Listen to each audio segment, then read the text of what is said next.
Karen, this is on you." I remember thinking those words as I stood in the hospital hallway staring at the white doors that had just swallowed my daughter. A few hours earlier, my neighborhood had been quiet. The kind of afternoon where kids draw on sidewalks and neighbors water their lawns without a care in the world. Then everything shattered. Tires screamed, wood exploded, and my 8-year-old daughter disappeared beneath the hood of a speeding car that never should have been moving in the first place. If you live in an HOA neighborhood, you probably know someone like Karen, the self-appointed ruler of every driveway and mailbox, the woman who believed the street existed to follow her rules and her rules alone. For years, she treated the neighborhood like her kingdom, issuing warnings and threats as if she owned every house on the block. Most of us ignored her. Some people feared her. But what happened that afternoon crossed a line no angry HOA meeting ever could. Because the car that smashed into my porch wasn't driven by Karen. It was driven by her 13-year-old son. And somehow, unbelievably, Karen decided I was the one who should pay. If you've ever lived in an HOA neighborhood, you know there's always someone who takes the role a little too seriously. In our case, that someone was Karen. Officially, she was just the HOA president. Unofficially, she behaved like the mayor, judge, and police department of the entire street. Every morning, she marched through the neighborhood with a clipboard tucked under her arm like a badge of authority, scanning lawns, driveways, and mailboxes as if she were searching for evidence of some grand conspiracy against order. Trash cans left out 10 minutes too long? Fine. Grass half an inch above the rulebook limit? Warning letter. One neighbor hung a small holiday wreath in March, and Karen treated it like a federal offense. The strange part wasn't just the rules.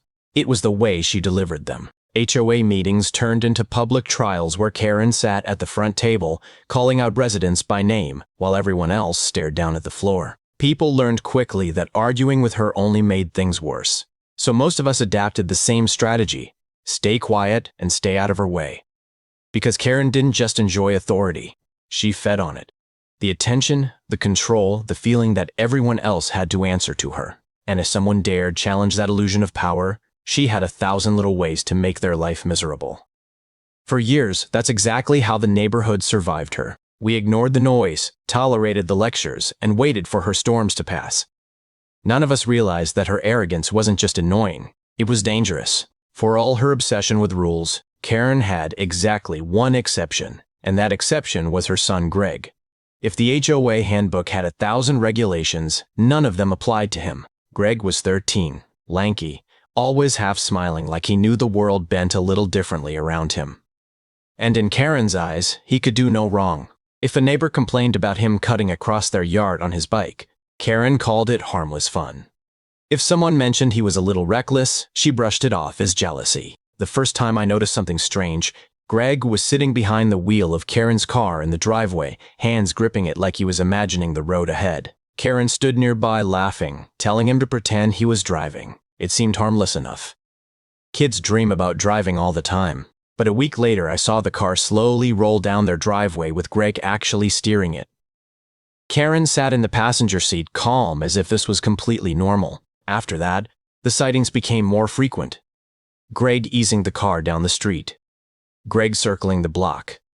Greg alone. No supervision, no hesitation. Just a teenager piloting a machine that weighed several thousand pounds through a neighborhood full of families. Neighbors noticed. You could see it in the way conversations stopped when the engine passed by. But nobody wanted the headache of confronting Karen. Still, every time that car rumbled past my house, a tight feeling settled in my chest. It wasn't anger yet.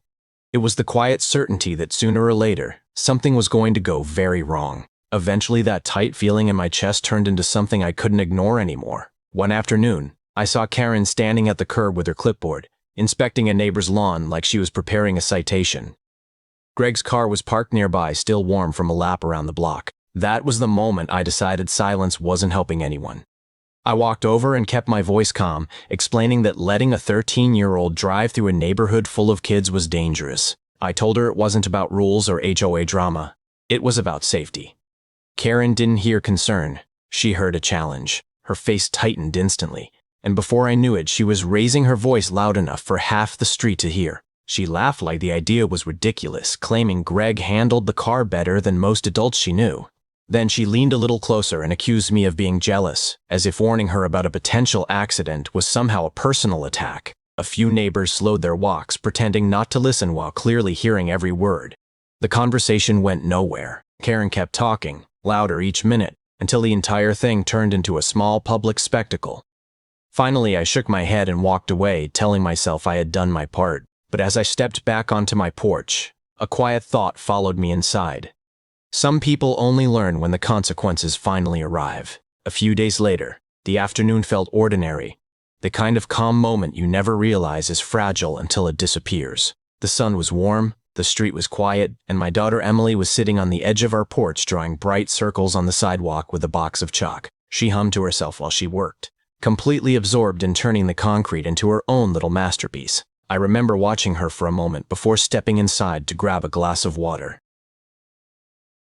That was when the quiet shattered. First came the sound of an engine, loud and strained, like someone pressing the gas far too hard. Then tires screeched against the pavement. It was the kind of sound that makes your stomach drop before your brain even understands why. I rushed toward the front door just as a violent crash exploded through the air. Wood splintered, glass shattered. The entire porch shook under the impact. Karen's car had slammed straight through the railing like it was made of paper. For a second, everything was frozen in a cloud of dust and broken boards. Then I saw Emily lying on the ground beside the twisted porch steps, her chalk scattered around her like tiny pieces of color against the gray concrete. My legs moved before my thoughts could catch up. I dropped beside her, calling her name, trying to keep my voice steady even as panic flooded through me. Neighbors began rushing outside, their voices overlapping in confusion while someone shouted to call an ambulance. As the car's engine sputtered and finally died, I forced myself to look toward the driver's seat. It wasn't Karen behind the wheel. It was Greg, pale and shaking, gripping the steering wheel with both hands like he couldn't understand what had just happened. But none of that mattered anymore. All I could think about was my daughter as sirens finally began screaming down the street toward us. Hospitals have a strange way of stretching time. Minutes feel like hours when someone you love is lying behind a door you're not allowed to enter. I sat beside Emily's bed, listening to the steady beeping of monitors while doctors moved in and out of the room with quiet, careful urgency. They talked about scans, bruising, and a possible surgery to repair the damage to her leg. I nodded through every explanation, but my mind kept replaying the crash over and over again. By the next morning, the whole neighborhood knew what had happened. Neighbors started reaching out, some bringing food, others just standing beside me in the hallway offering quiet support. Several of them mentioned something important. They had seen Greg driving before. Some even had security cameras pointing toward the street. Footage was already being shared with the police. Then something happened that I still struggle to believe. A man in a suit approached me near the waiting area and handed me a stack of papers. Karen was suing me. According to her claim, the design of my porch had caused the accident and damaged her vehicle, and she wanted compensation. For a moment, I actually thought it had to be a mistake. My daughter was still lying in a hospital bed, and Karen had decided the best response was to blame us. But the more evidence surfaced, the clearer the truth became. Neighbors stepped forward with statements. Cameras revealed Greg driving alone multiple times, and the police investigation quickly started moving in a very different direction. That was the moment I realized something important. If Karen wanted a legal fight, she was finally going to get one. Courtrooms are quiet in a way that feels heavy, like every word carries more weight than it normally would. When our case finally reached that room, Karen walked in with the same confident posture she used during HOA meetings, chin slightly raised as if she still believed she controlled the situation. But courtrooms don't work the way neighborhood politics do. Evidence speaks louder than authority. One by one, the facts came forward. Security footage showed Greg driving Karen's car around the neighborhood days before the crash. Witnesses confirmed they had seen it happen repeatedly. Police reports made it clear that Karen knew exactly what her son had been doing and chose to allow it anyway. Each piece stacked on top of the last until the picture became impossible to ignore.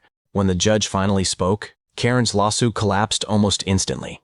The court dismissed her claim and ruled that she was responsible for the accident caused by letting an underage driver operate her vehicle. The consequences hit quickly after that. Legal fees, medical expenses, and repairs for my home added up to a number Karen clearly never expected to face. Word spread through the neighborhood faster than any HOA notice she had ever posted. The same neighbors who once avoided confrontation finally stood up, and Karen's grip on the HOA vanished almost overnight. Emily recovered slowly, stronger with each passing week, and watching Karen's reputation crumble taught me something simple about power. When it's built on arrogance instead of responsibility, it eventually collapses under its own weight. But I'm curious what you think. Did Karen finally face the consequences she deserved?